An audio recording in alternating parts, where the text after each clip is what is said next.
서울 신림동에서 조아묵이라는 사람이 흉기를 휘둘러 가지고 한 사람을 죽이고 3명을 다치게 했습니다.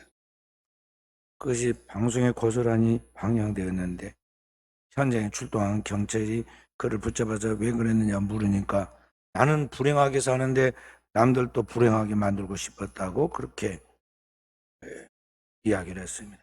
얼마나 인간의 어리석고 악한 감정의 폭발입니까? 오늘 이 세상에 살아가는 사람들이 거의 대동소이하게 이러한 삶의 자리에서 이러한 일들을 겪고 있습니다. 사람들의 내면에 주어지는 그 인간의 갈등, 사람 속에 있는 그 시기와 질투, 미움과 증오가 그것을 잘못 처리한 데서 오는, 정신적으로 그런 것들을 잘못 처리해서 그것을 욱한 감정으로 폭발한 데서 오는 그런 사고들인데, 우리는 그러한 환경 속에서, 그러한 예측지 못하는 그 상황 속에서 우리는 언제나 노출되어 살아가고 있다는 것을 볼 수가 있습니다. 자, 그렇게 사고를 저지른 이 사람도 태어날 때는 얼마나 사랑받는 예쁜 아기였겠습니까? 본가에 그리고 외가에까지 온통 그 한 아기가 전부인같이 사랑받는 자손으로 태어났을 것인데, 살아가면서 그 행복을 꿈꾸는 가정에 그 아이 때문에, 그 자녀 때문에 집안에 큰 문제가 생기고 그 아이는 그 집안의 원수가 되고 말았습니다. 그리고 오늘 우리가 살고 있는 이 사회는 세상에서 부러워하는 굉장히 좋은 나라라고 그렇게 사람들은 지금 평가하고 있지만, 실제로 오늘 우리가 살고 있는 이 사회는 이 적은 땅덩어리에, 그리고 소수의 이 5천만 밖에 안 되는 적은 인구 속에 이와 같은 괴물들이 끊임없이 나오고 있는 괴물을 키우는 사회가 되고 말았습니다. 그래서 오늘을 살아가는 우리는 하나님 앞에 나와 예배드리고 신앙생활에 나갈 때 나라는 존재의 의미가 무엇인지를 알고 세상 속에서 내가 어떻게 살아야 하고 세상을 향한 하나님의 보냄받은 자로서 우리가 무엇을 위해 살아야 하는 걸 늘 생각하면서 자신의 주어진 하나님의 사명과 그 직책을 따라 살아가는 종들이 되어야 하겠습니다. 인류의 역사는 끊임없이 반복합니다. 우리의 최초의 인류의 조상인 아담과 하와의 사랑받는 자녀가 태어났습니다. 가인과 아벨입니다. 나중에 역사를 보면 어떠합니까? 가인이 그 하나밖에 없는 혈육인 사랑스러운 동생을 사랑하지 못하고 시기 질투하고 결국에는 들판에서 그 동생을 돌로 쳐 죽이지 않습니까? 그리고 그 죄책감 때문에 평생에 저주받은 고통 속에서 살아갑니다. 인간의 내면에는 항상 이와 같은 그런 질투심이 있습니다. 특히 이미 권위를 가지고 있는 지도자들에게는 더욱 큰 이러한 영적 질병이 생기는데 그게 시기입니다.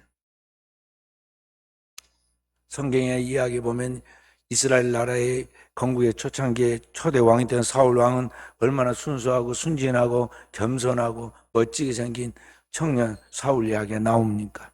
그런데 그 사울이 나중에 얼마 안 돼 가서 변질돼 가지고 아주 괴물 같은 사람으로 바꿔집니다.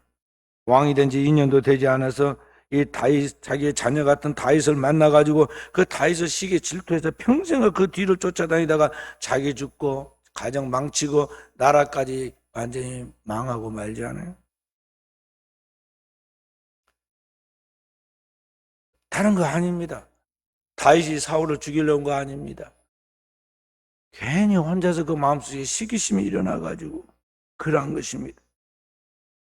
자기가 해결하지 못한 문제를 믿음의 그러한 사람이었던 다윗이, 소년 다윗이 와가지고 믿음으로 단번에 자기들이 절대 두려워서 한 발자국도 나가지 못했던 그 블레셋 진영에 골리앗을 말로 제압하고 달려가서 단번에 돌멩이 하나로 그를 쳐서 굴복시키고 그 골리앗의 무너짐으로 블레셋 군대가 사기가 꺾여서 도망치는 것을 이스라엘 백성들이 추격해서 몰살시키고 그래서 전쟁에 대승을 하고 돌아옵니다. 대승을 하고 돌아오는 이 전 이스라엘 백성들 앞에 이스라엘 백성들이 얼마나 다윗이 그 당시에 사랑스럽겠습니까? 전쟁을 대승으로 이끈 주역에 대하여 그들이 높이 그를 아마 목말을 태웠든지 말을 태웠든지 세우고 돌아옵니다. 소문은 빠르게 퍼져가지고 이스라엘 백성들이 그 소식을 듣고 이 돌아오는 이스라엘 그 군사들을 환영 나왔습니다. 환영 나오면서 거기에 여인들이 소고를 치며 노래를 불렀습니다. 노래를 부를 때 그 노래가 어떤 노래였느냐면 아주 당연한 노래였어요. 사울의 죽인 자는 천천히요 다윗은 만만이로다. 사실 사울왕 한 명도 못 죽였거든요, 전쟁에서. 그렇지만 그냥 그래도 A로 그렇게 불러줬고, 다윗은 진짜 전쟁의 승리를 이끌었던 주역이니까 만만이로다 그렇게 말했어요. 근데 그게 사실 기분 나쁜 이야기 아니거든요. 어느 집에든지 자식이 잘 되면 부모, 그 동네 사람들 그렇게 말합니다. 네 집 자손인고, 아 그놈 쥐 애비보다 잘났다, 아 이렇게 말합니다. 그러니까 사울 왕의 신하인 다윗이 블레셋을 쳐서 전쟁의 대성을 이끄는 주역이 됐으므로, 여기 사울 왕보다 다윗이 잘났다고 그런 것은 자기 얼굴에다가 지금 칭찬을 해주고 자기 얼굴을 빛나게 해준 거예요. 근데 이걸 거꾸로 생각했습니다. 너무 비약적으로 상상을 했습니다. 자기의 불안한 어떤 컴플렉스를 거기다가 노출시켜 가지고는, 자, 저 아이가 지금 만만이라고 그랬는데 이게 장차 어떻게 될고, 나보다 더 높은 자리가 된다는 것인데, 그렇다면 저 아이가 앞으로 얻을 것이 왕자리밖에 더 있겠느냐?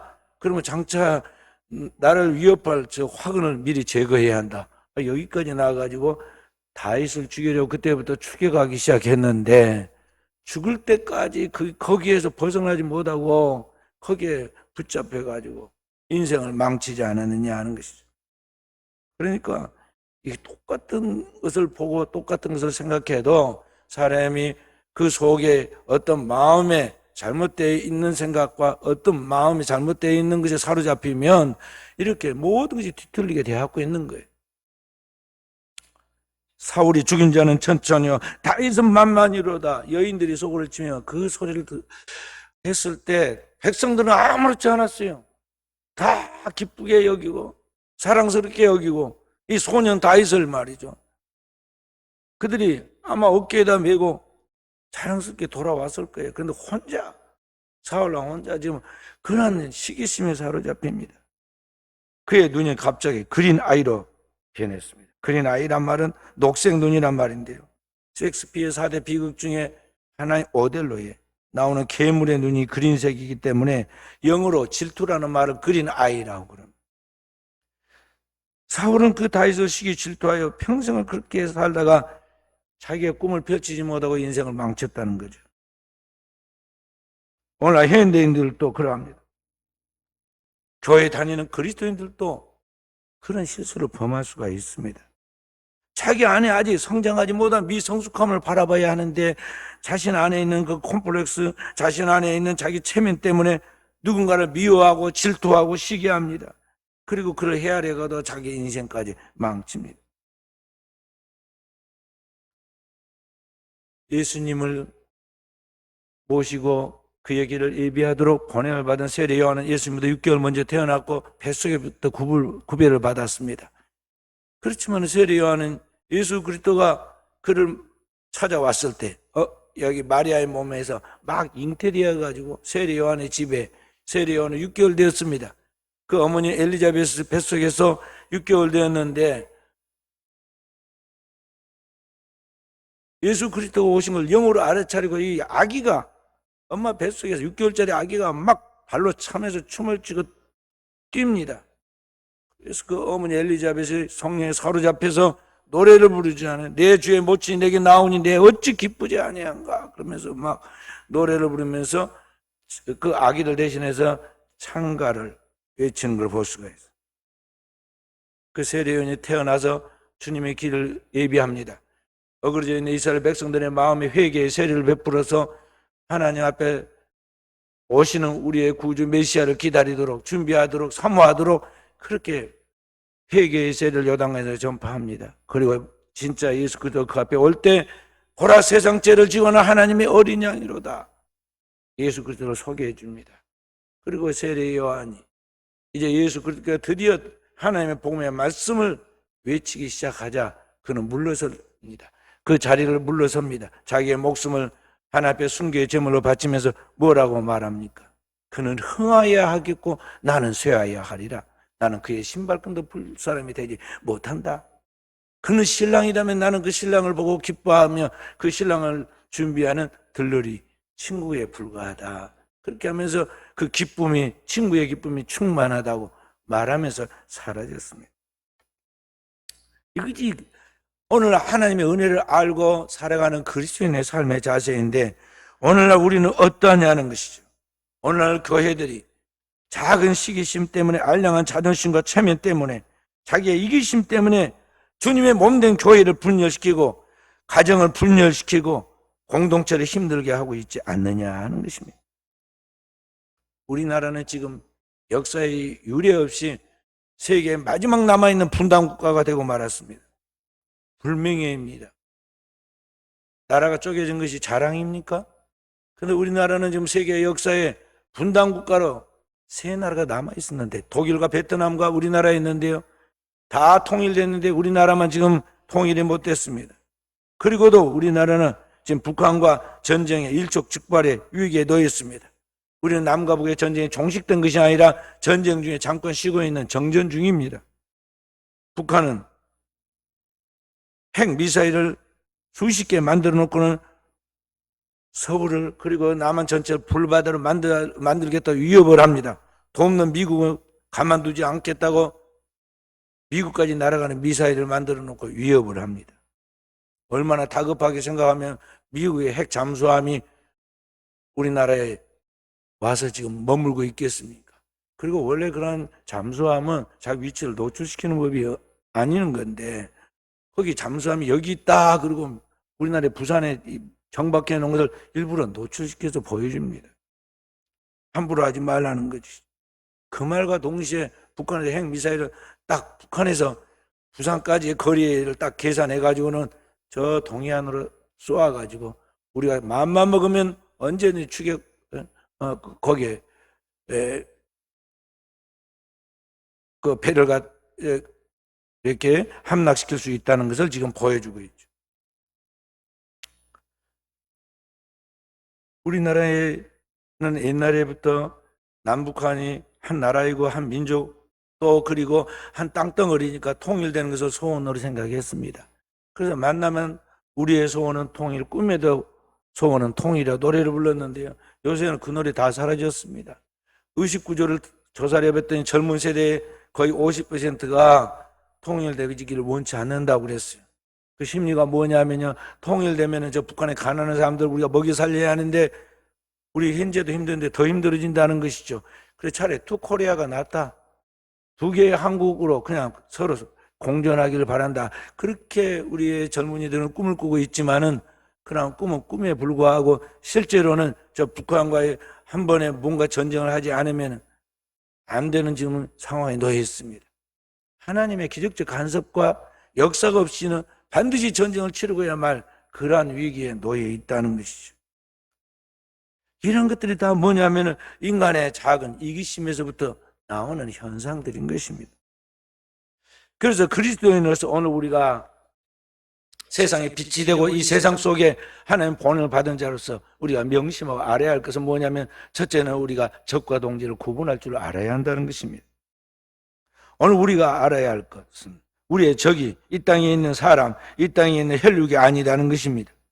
오늘 이 땅에 있는 인간의 진정한 원수, 오늘 우리 그리스도인의 원수는 뭐냐면 공중의 권세 잡은 자, 그 원수 마귀라는 것이죠. 인간을 타락시키고 죄짓게 만들고 오늘 또 우리가 잘못된 길로 나아가도록 끊임없이 격동하고 시험하고 유혹하고, 그리고 우리 배후에서 잘못된 문화를 통해서, 환경을 통해서 우리를 멸망하기로 이끌고 있는 그 악한 영 원수 마귀와의 싸움이라는 걸 알고 이 원수와의 싸움에 집중해야 한다는 것이죠. 마귀는 온 세상을 다니며 사람들에게 이 세상에 눈에 보이는 것이 전부인 것처럼 만국의 영화를 보여서 속입니다. 그리고 그 이 땅에 있는 것을 붙잡도록 하기 위해서 하나님을 불신하고 대적하게 하고, 사람들 가운데서 내 행복을 방해하는 원수가 마귀가 아니라 사람인 것 같이 사람들과 싸우게 만듭니다. 속입니다. 우리는 누구냐? 함께 하늘의 유업을 이어받아야 할 하나님 앞에서 영적 동지들이고, 함께 힘을 합하여 원수 마귀를 대적해야 할 존재라는 것을 우리가 알아야 한다는 것이죠. 에베소 6장 12절에는 이렇게 말씀하고 있습니다. 에베소 6장 12절 말씀 함께 우리의 씨름은 혈과 육을 상대하는 것이 아니요 통치자들과 권세들과 이 어둠의 세상 주관자들과 하늘에 있는 악의 영들을 대함이라. 우리의 싸움은 이 눈에 보이는 육체적인 혈과 육의 싸움이 아니다는 것이요. 악한 영과 공중의 권세 잡은 이 마귀와의 싸움이에요. 그 마귀의 영을 받아가지고 그 마귀의 수완으로 살고 있는 이 세상의 통치자들과 권세 잡은 자들, 그들과의 싸움인데 그걸 분별하지 못하고 우리끼리 싸우고 있다 이 말. 교회 안에서 싸우고 가정에서 싸워서 결단나고 온통 세상에 그래요. 회사에서 힘을 모아야 할 노사가 맨날 쌈박질하고 국회에서 힘을 모아가지고 나라를 튼튼하게 세워야 할 여당과 야당이 맨날 싸움만 하고 똑같은 걸 보면서도 관점이 어쩜 그렇게 차이가 날까요? 이건 분명히 누가 봐도 박수 칠 만한 일이다. 그래서 나중에 가만히 보면은요 완전히 여와 야가 다른 이야기를 합니다. 다른 이야기. 공정하지는 못해. 사람은 보고 싶은 것만 보고 생각한 것만 생각하고 말하고 싶으면 말하는 그런 편집적인 그런 경향이 있어요. 패러다임이 하나님의 관점에서 세계를 바라보고 나가야 하는데요. 이게 완전히 어디야? 병들어 있는 고장난 시계처럼 되었고 있다는 거죠. 적과 동지를 구분하지 못해. 두 번째로 우리가 알아야 할 것은 뭐냐면은 오늘 하나님과 인간 사이를 화목케 하고 인간과 인간 사이에 그 불화하게 만든 모든 것을 화목케 만든 예수 그리스도께서 우리의 짐을 짊어지셨다는 사실입니다. 마가복음 10장 45절에 주님이 오신 목적에 대해서 이렇게 말씀하고 있습니다. 마가복음 10장 45절 말씀. 함께 인자가 온 것은 섬김을 받으려 함이 아니라 오히려 섬기려 하고 자기 목숨을 많은 사람의 대속물로 주려 함이니라. 주님이 이 땅에 오신 목적은 우리들처럼 인정받고 대우받고 섬김받으려 온 것이 아니라는 것이죠. 그럼 만왕의 왕이고 만주의 주이시지만은 섬기려 하고 누구를 섬기느냐? 오늘 우리를 섬긴다. 죄인들, 죄값으로 멸망하고 영원한 심판을 받아야 할 죄인들 우리를 어떻게 섬기느라? 우리를 죄악에서 구원하여서 하나님의 자녀가 되도록 만드는데 가로막혀 있는 장벽인 죄의 문제를 해결하는 하나님과 인간 사이의 대속물이 되기 위하여 오셨다는 거예요. 그래서 주님이 오실 때 세례 요한에 세상 죄를 지고는 하나님의 어린 양이로다 외친 거예요. 그 주님이 우리의 죄를 위하여 십자가에서 죽으셨는데 그렇게 주님께서 오셔서 우리의 죄를 해결하고 하나님과 화목하게 만들었다는 거죠. 그래서 세상과 하나님과 우리 사이가 화목하게 되어서 우리로 하여금 하나님 앞에서 자유롭게 하나님 아버지라 부르고 우리의 모든 고민하는 문제들을 주님 앞에 나가서 아뢰 수 있게 만들어 두신 것입니다. 로마서 5장 8절에는 말씀하시기를 우리가 아직 죄인 되었을 때 그리스도께서 우리를 위하여 죽으심으로 자기에 대한 하나님의 사랑을 확증하셨다 그래요. 우리가 철이 들어가지고 하나님을 알고 하나님을 뜻대로 살아서가 아니라 아무것도 모르니까 그를 미워하고 원수되어 있는 우리를 미워해서 함께 원수하는 것이 아니라 우리를 긍휼히 여기서 몰라서 그런 것이기 때문에 그래서 주님이 십자가에서 우리 죄를 속죄할 때 첫 번째 기도가 뭐냐면 아버지 저들의 죄를 사하여 주십시오. 그렇게 해서 우리의 대속물이 되어주심으로 우리에 대한 하나님의 진짜 사랑이 무엇인가를 보여주셨다 이 말. 그런데 그 주님께서 우리의 죄를 속죄하신 그런 문제가 하나님과 우리 사이만의 화목이 아니라 거기에 끝나는 게 아니라 인간과 인간 사이의 모든 죄악도 다 해결해서 우리가 인간과 함께 화목하게 살도록 만드셨다는 것입니다. 요한일서 2장 2절 말씀 함께 그는 우리 죄를 위한 화목제물이니 우리만 위할 뿐 아니요 온 세상의 죄를 위하십니다. 주님은 우리 죄를 위한 화목제물이 되었는데 우리 자신과 하나님 사이뿐만 아니라 온 세상의 죄악을 위하여서 그렇게 화목제물이 되셨다. 그래서 우리 주님께서 이 세상에 살고 있는 우리 그리스도인들이 하나님과 원수되고 사람과 원수되어서 그렇게 괴물처럼 살아가고 있던 우리를 구원해서 이제는 하나님과 화목한 자로 그리고 이 세상과 화목한 자로 살아가도록 오늘 우리를 만드신 거예요. 근데 그렇게 할 수 있는 자격, 화목케 하는 직분을 우리에게 주셨다는 것입니다. 그래서 우리는 사명을 따라 살아야 돼요. 고린도후서 5장 18절에서 19절 말씀 함께 읽어봅니다. 고린도후서 5장 18절 19절 함께 모든 것이 하나님께로부터 났으니 그가 그리스도로 말미암아 우리를 자기와 화목하게 하시고 또 우리에게 화목하게 하는 직분을 주셨으니 곧 하나님께서 그리스도 안에 계시사 세상을 자기와 화목하게 하시며 그들의 죄를 그들에게 돌리지 아니하시고 화목하게 하는 말씀을 우리에게 부탁하셨느니라. 주님이 우리를 화목케 하시고 우리를 화목케 하는 직분을 주어서 그 일을 할 수 있도록 하라고 우리에게 부탁하셨느니라. 마땅히 명령할 수 있는데 은혜 받았으니 은혜를 나누라, 사랑받은 사랑을 나누라. 그리스도로 말미암아 너희가 하나님과 화목한 자가 되었으니 너희도 세상 화목케 하는 자가 되어라고 명하실 수 있지만 주님이 우리에게 그렇게 제발 해다오 하고 우리에게 그 사명을 주고 우리에게 부탁하셨다. 그런 의미에서 사랑하는 귀한 성도 여러분과 저의 신앙과 삶이 오늘날 화목케 하는 자로 살아가고 있는가, 우리 자신은 진정으로 성찰해야겠습니다. 아무것도 모르는 사람들은요, 교회 목사는 천사들로 산 줄 알고 행복하게 있다고 그러고, 지금이니까 제가 이제 나이가 먹어가지고 그런 많은 사람이 없죠.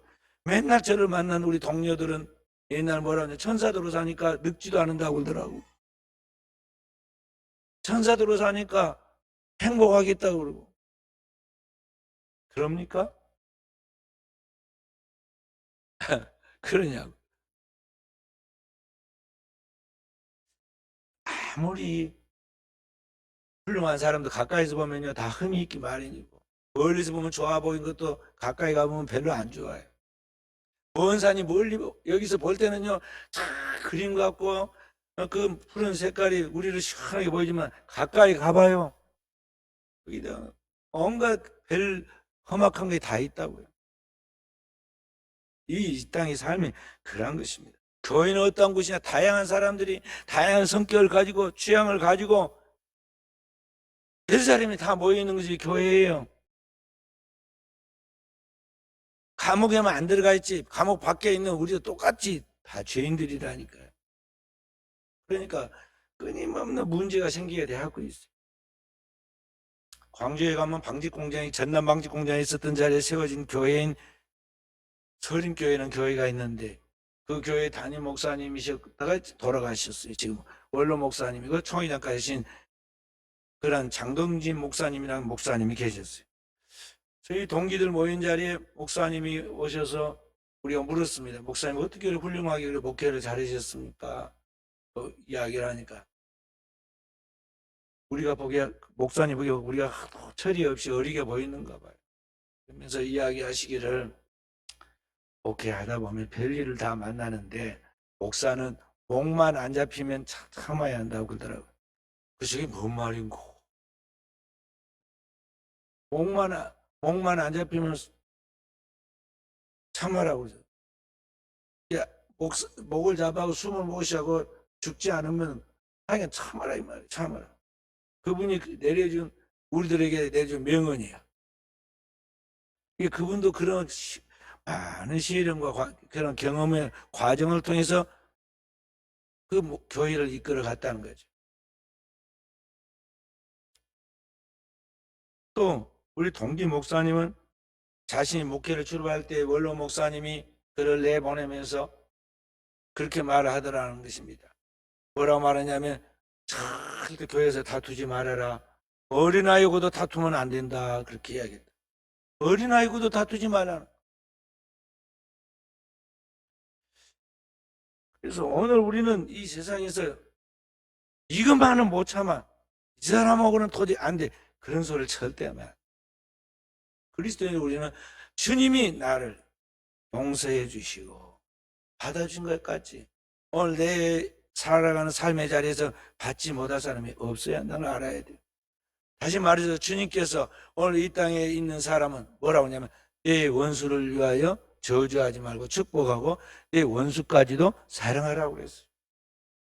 요한에서 5장 20절에는 뭐라고 말씀하셨느냐 하면은, 저는 눈에 보이는 내 형제를 사랑지 못하고 보이지 않는 하나님을 사랑한다 할 수 없다고 그랬어요. 그러니까 눈에 보이는 사람은 제대로 사랑 안 하는 사람이 하나님 앞에 나와서 막 하나님 잘 믿다 주여 주여 한다고 해서 하나님이 인정 안 해준다 이 말. 가짜다는 거예요. 그래서 오늘 우리는 하나님 앞에 이 세상에 하나님의 화목을 전하는 화평케 하는 자로서의 삶을 살아가도록 하기 위해서 우리가 어떻게 살아야 할 것인가를 늘 생각하는 종들이 되어야겠어요. 여기 주님께서 여기 화평케 하는 자는 복이 있나니 하나님의 말씀 피스메이커라는 말은 헬라어로는 에일이네, 히브리어는 샬롬이라고 그래요.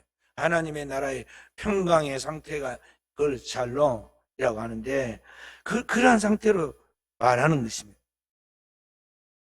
그러니까 오늘 우리가 이 땅에서 이런 온갖 다툼과 분쟁과 분열이 일어나는 세계 속에서 수많은 갈등으로 인하여 예측지 못하는 그런 괴물 같은 사람들이 살아가는 그 세상 속에서 오늘 우리가 어떻게 이와 같이 평화의 사람으로 살아갈 수 있느냐 하는 것이 쉽지 않아요. 왜냐하면 세상을 살다 보면요, 진지하게 살다 보면 사람과 깊이 사귀게 되고, 문제는 사람이 가까워지고 깊어지면 거기에 다툼과 분쟁이 생기게 되고 있어요. 가까이 있다 보니까 다 보인다니까요. 그러니까 말을 하게 되고, 말을 하면은 그걸 기쁘게 여긴 것이 아니라 섭섭하게 생각하고, 나중에 이제 문제가 생기는 거예요. 그 속에서 다툼과 분쟁이 있고 미움과 그런 분열이 있는 곳에서 어떻게 우리가 화평을 만드는 죄로 살아가느냐, 그게 쉽지 않다는 거예요. 그래서 대부분은 그런 문제가 생기면 도망을 갑니다. 때로는 그런 걸 알아서 하겠지 하고 방치하고 회피합니다. 그래서 상태가 점점 심각해지고 치유가 어려워져요. 누군가 거기에 책임을 져주고 나가야 돼. 어떻게 그렇게 하겠느냐 하는 거죠. 책임을 져준다. 그런 화평하기 위해서 책임을 져준다는 말은 뭐냐면은 자기가 그것을 뒤집어 쓴다는 거예요. 그 어려움을, 그 불쾌감을 그렇게 함으로 인해서 사람들로부터 인기가 하락되는 것은, 심지어는 그 사람 때문에 내가 억울하게 고통을 받아서 그러한 고통받는 것을 내가 짊어지는 것을 말한다는 것이죠. 그걸 할 수 있겠느냐는, 할 수 있겠어요? 거기만 까딱까딱하지 말고 말을 해봐요. 할 수 있겠느냐 말이에요. 예수 그리스도께서 하신 것 같이 십자가를 지고 아버지 저들의 죄를 사해 주십시오. 그렇게 해가지고 완전히 나의 생명을 바치겠느냐 이 말. 그런데 주님 뭐라냐, 화평케 하는 자는 복이 있나니. 그렇게 화평하게 만드는 사람에게 하나님은 그를 복받은 사람이 되게 할 것을 약속했어요. 평화를 만드는 사람은 하나님 반드시, 사람에게는 무시를 당하고 그때 고통도 받고 뒤집어 쓰기도 하고 억울함을 뒤집어 쓰기도 하지만은 하나님이 그에게 축복을 약속하셨다는 걸 알아라 하는. 그래서 우리는 주님이 십자가를 지고 간 것까지 십자가를 지고 가야 돼요. 교묘한 사람들이 교묘한 말에 속아 넘어가면 안 돼. 이 사람은 여기에서 사고를 치고 저쪽에 가가지고 다른 사람한테 이야기해. 너하고는 사이가 좋아. 저 사람이 조금 문제일 뿐이지. 그렇게 해가지고 둘이는 좋은 천사가 되고 이쪽은 악마를 만들어놔요. 속지 말아요.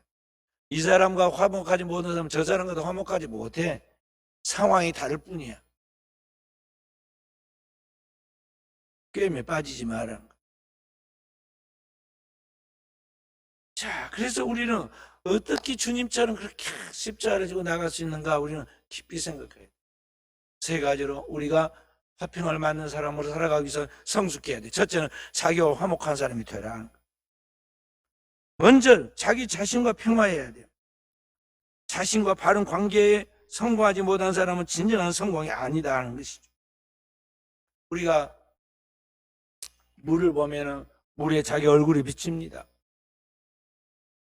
그래서 우리가 자꾸 물을 보잖아요. 시원한 얼굴. 옛날에 거울이 없는 시대에는 전부 다 물을 보았어요.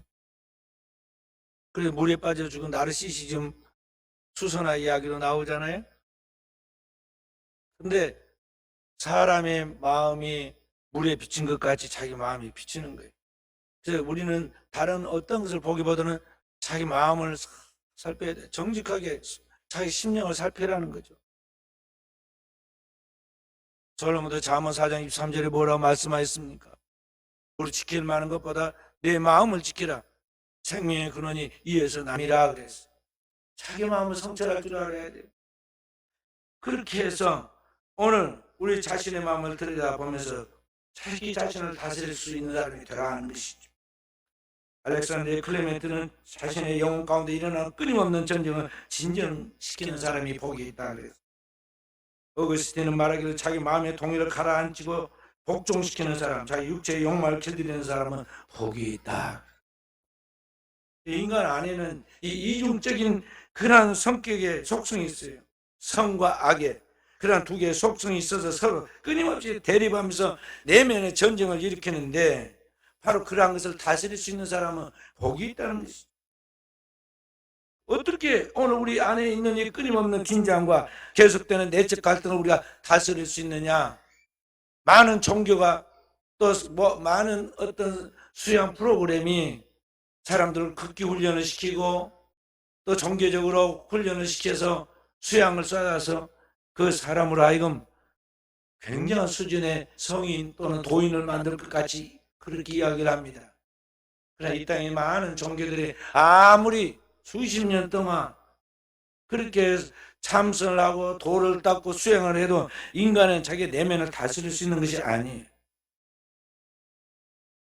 오늘 인간의 내면 속에 일어나는 이 두 가지의 갈등을, 이 내면에 일어나는 충돌을 잘 조절해서 하나님이 기뻐하는 하나님의 뜻을 따라 살아갈 수 있는 것은 뭐냐? 인간이 아닌 밖으로부터, 우리 인간의 밖으로부터 우리에게 찾아오셔서 우리를 다스리는 그 어떤 것이 있어야 돼요. 그게 뭐냐면 바로 하늘로부터 이 땅에 인간의 몸을 입고 오신 하나님 아들 예수 그리스도이시고, 그분이 바로 그 영원한 하나님 말씀이므로 그 예수 그리스도와 선포한 그 하나님 말씀만이 오늘 우리로 하여금 우리의 영혼 속에, 우리의 인격에 들어있는 그 모든 내적인 갈등과 그 싸움을 종식시켜서 완전하게 할 수 있다는 것을 우리가 알아야 한다는 것이죠.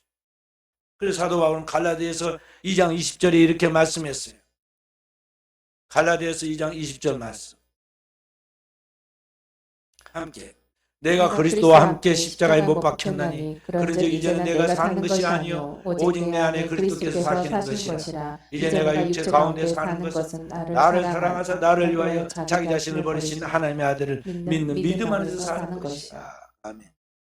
그러니까 청년, 그 개팍하고 성격 급한 사울이 어떻게 사도 바울로서 변화하고 그가 자신만 알던 그가 어떻게 세상에 그리스도의 복음을 땅끝까지 증거하는 증인의 삶을 살아갈 수 있었느냐? 그리스도께서 자기 안에 찾아오셔서 자기를 다스려서 옛사람은 십자가에서 죽고 그리스도 안에 거듭난 새로운 피조물로서 새 사람이 자기 안에 생겼는데 오늘로 사는 자기는 뭐냐? 바로 그 내 안에 나를 새롭게 해서 그리스도를 믿는 믿음으로 오늘을 살아가는 것이라고 고백하고 있어요. 그러므로 사랑하는 귀한 성도 여러분, 여러분과 저는 이와 같은 하나님의 사람으로 서 갈 수 있도록 우리 자신을 끊임없이 하나님 앞에 자신을 내어놓게 되고 예수 그리스도 앞에 내 자신을 쳐서 복종시켜 나아감으로 오늘 주님께서 오늘 우리를 이끌어 가시는 것을 경험하는 종들이 되어야겠어요. 주님을 쫓아가는 그 사람, 주님이 다스리는 사람은 진리의 영신 성령의 그를 주관하십니다. 하나님께서 무엇인가를 생각나게 하고 그때대로 살 수 있도록 능력을 주시고 그 감당할 수 있는 은혜를 부어주신다 하는 것이죠. 두 번째로 오늘 우리가 어떻게 이와 같은 화목케 하는 자로서의 사명을 감당할 수 있느냐? 우리가 이웃과의 관계에서 평화하는 사람이 되도록 해야 합니다. 자신과 관계를 평화한 그 사람, 자신과 평화한 사람은 이웃과의 관계에서도 평화를 가져와야 합니다. 오늘날 러시아가 우크라이나를 치려고 전쟁을 벌이죠. 중국은 그 옆에 있는 대만을 위협하고 있습니다. 끊임없이 이 세상은 이와 같은 갈등과 분쟁과 전쟁이 있습니다. 그런데 인간은 절대 혼자 잘 살 것 같아도 절대 그렇지 못합니다. 사람은 하나님의 창조한 세계에서 하나님의 생명을 공유하면서 살아가고 지어진 존재라는 걸 알아야 한다는 것이. 하나님의 창조한 세계에 산만 있고 강은 없습니까? 높은 산은 있고 작은 산은 없습니까? 큰 나무만 있고 작은 나무는 없습니까? 호랑이만 있고 토끼는 없습니까? 함께 더불어 살아가도 하나님이 지으셨다는 말이에요. 인간도 마찬가지. 저 사람은 나하고 성격이 안 맞아 도저히 안 돼. 그런 사람 없어요. 다 서로 다르기 때문에 조화를 이루며 살아가는 거예요. 시골에 건반도 까만 건반하고 하얀 건반이 서로 전혀 다른 소리를 내지만은 그게 서로 조화를 이루어 가지고 아름다운 음률을 연출하고 우리의 귀에 우리의 마음에 기쁨을 주는 거예요. 저 사람이 있기 때문에 나와 전혀 다른 저 사람이 있기 때문에 내 삶이 풍요로워지고 있고 행복하다는 걸 알아야 한다는 것이죠. 다름은 틀린 것이 아니에요. 다양한 것은 오늘 우리 가운데 삶을 더 풍성하게 만드는 것이라는 걸 우리가 알아라 하는 것이죠. 오늘 이웃과의 관계 속에서 완전히 다른 이 사람을 하나로 조화롭게 만들어갈 수 있는 연합은 어디에서 오느냐? 예수 그리스도의 능력으로만 오는 거예요. 주님께서 오늘 하나님과 인간 사이를 화목케 한 것 같이 인간과 인간 사이를 화목케 하는 능력을 가지고 오늘 이 세상의 짐을 짊어졌기 때문에 바로 그 그리스도 안에 있을 때 예수 그리스도께서 오늘 사람과 사람 사이의 바른 관계도 창조하고 이끌어 가신다 하는 것입니다. 그래서 그리스도인은 항상 우리의 삶 속에서 더불어 살아가는 우리의 사람들에 대하여 나의 관점에서 바라보지 말고 주님의 말씀으로 하나님의 관점에서 사람을 바라봐야겠고, 주님이 원수된 나를 긍휼히 여기고 사랑하여서 자기 독생자를 주신 것 같이 오늘 또 우리는 그 하나님의 영의 감동을 받아서 사람들을 정말 주님을 대해야 돼. 주님처럼 소중하게 여기듯이 주님이 우리를 천하보다 귀하게 여겨주셨듯이 그렇게 소중히 여기는 그러한 신앙과 삶의 자세를 갖고 나아갈 때 하나님께서 우리의 삶에 함께 하시고 축복하신다 하는 것입니다. 세 번째로 하나님과의 관계에서 평화를 만들어내는 사람이 되어야 합니다. 하나님과 인간은 무한한 질적인 차이와 거리감이 있습니다. 이사야 55장 6절부터 11절 말씀을 일부를 제가 오늘 아까 예배 시작 때 묵상했습니다. 주님께서 오늘 하나님과 인간이 서로 다르기가 마치 하늘이 땅에서 높은 같이 하나님의 생각 우리 생각보다는 높고 다르다고 그랬어요. 그 하나님과 인간의 무한한 질적인 차이가 있는데 바로 그 하나님과 인간의 무한한 질적인 차이를 평화롭게 만들어주신 분이 누구냐 하면 예수 그리스도다 하는 거죠. 하나님과 인간 사이 화목케 하시는 주님이십니다. 에베소 2장 14절부터 22절에 그는 우리의 화평이신지라 돌로 하나를 만드사 중간에 막힌 담을 허셨다 그랬어요.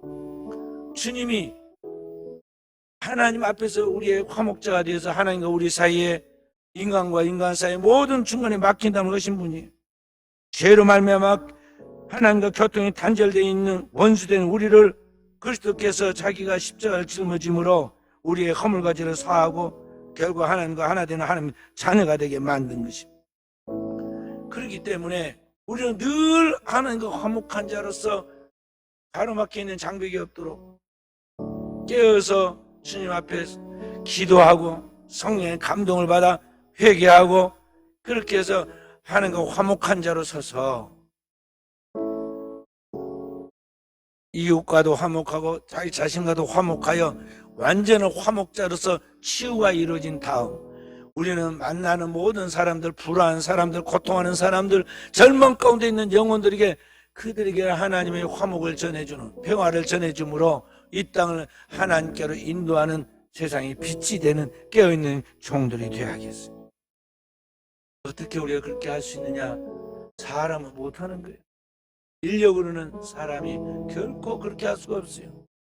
무엇이 그렇게 할 수 있느냐? 성령만이 우리로 하여금 그러나 하나님의 화목케 하는 사명을 감당할 수 있도록 하시는데 바로 그 성령이 나를 지배하고 성령이 나를 이끌어서 그 하나님 뜻대로 살 수 있도록 하는 것은 뭐냐면 성도의 기도예요. 그래서 성도는 기도밖에 다른 방법이 없다는 거예요. 예배 전에 와서 기도해라는 것은 그냥 그냥 가만히 앉아있으라는 게 아니에요. 정말 하나님 앞에 집중해서 기도해라는 거예요. 밭을 일구듯이 준비를 해야 돼요. 물론 새벽에도 기도하고 매일 기도하지만 그날 주일에 예배에 성공하기 위해서는요, 최소한 30분 전에는 기도해야 돼요. 저는 어렸을 때부터요, 1시간 전에 나가가지고 교회에서 기도한 게 몸에 딱 배어 있었어요. 어린 아이 때부터. 어른들이 하니까 따라한 거예요. 따라하니까 그렇게 해야 하는 줄 알고 1시간 전에 도착해서 교회 와서 찬양하고 기도하고, 그러니까 예배가 진짜 살아있는 예배가 된 거예요. 그런데 오늘날 현대인들은 어떠합니까? 시간 맞춰서 오는데 그것도 지각을 합니다. 와갖고도 같은 짓을 많이 해요. 집중해도 그날 하나님 말씀을 10분의 1은 알아먹을까 말까 하는데 말이죠, 이게 예배가 예배답지 못해. 성령이 운행하여 역사할 수가 없다 이 말이에요. 옥토에 하나님의 말씀이 떨어지지. 깊이 파인 강에 거기에 물이 고이는 거지. 쑥대밭같이 대학고 있는 엉겅퀴밭이 대학고 있는 그곳에 씨가 자라겠어요? 자갈과 가시밭에 거기에 씨가 자라겠느냐는 거죠. 그래서 사랑하는 귀한 성도들은 우리가 하나님 앞에 예배의 성공자로서 정말 하나님의 영광 돌리고 그날의 예배를 통해 은혜를 받고 세상 속에 그리스도를 보여주는 세상에 화목해 하는 자의 삶을 살아가도록 하기 위해서는 우리는 깨어 기도하는 영적인 정도로 서야 하겠다는 것입니다. 오늘 하나님의 말씀 로마서 15장 13절에 이렇게 말씀하고 있습니다. 소망이 하나님의 모든 기쁨과 평강을 믿음 안에서 너희에게 충만하게 하소서. 로마서 10장 20절에 또다시 말씀하기를 평강의 하나님께서 속히 사탄을 너희 발 아래 상하게 하시라 말씀했어요. 오늘 또 우리가 그와 같이 하나님께 기도하고 나갈 때 평강의 하나님이 오늘 우리 가운데 원수 마귀를 우리의 발 아래 무너뜨리고 우리 아이가 세상 속에 하나님의 영광을 드리는 자로 살아가도록 역사하신다는 걸 오늘 또 깨어 기도하는 우리 사는 종들 통해서 이러한 하나님의 역사가 이루어지기를 주님의 이름으로 축원드립니다.